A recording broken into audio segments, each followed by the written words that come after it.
Mother computer academy. আজকে আমরা শিখব কিভাবে এমএস ওয়ার্ডের ফাইলকে পিডিএফে কনভার্ট করা যায়। এটি করবার জন্য আমাদের ছোট্ট একটি অপশন আছে, এই অপশনের মাধ্যমে আমরা করতে পারবো। চলো তাহলে দেখে নিই কিভাবে কাজটি করব। চলো তাহলে এবারে আমরা স্টার্ট করি এমএস ওয়ার্ড ওপেন করলাম, আস্তে আস্তে ওপেন হচ্ছে। ওপেন করার পর একটি ফাইল আমরা ওপেন করছি। দেখো এখান থেকে একটা ফাইলকে আমরা ওপেন করলাম। ওপেন করবার পর এবারে আমরা ফাইল মেনুতে যাব।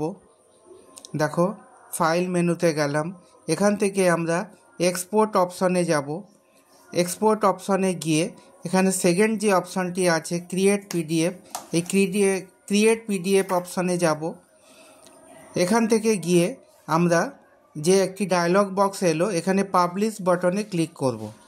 এই পাবলিশ বাটনে ক্লিক করবার পর আমার এখন যে ফাইলটি এলো সেটি ওয়ার্ডের থেকে পিডিএফ ফাইলে কনভার্ট হয়ে গেল।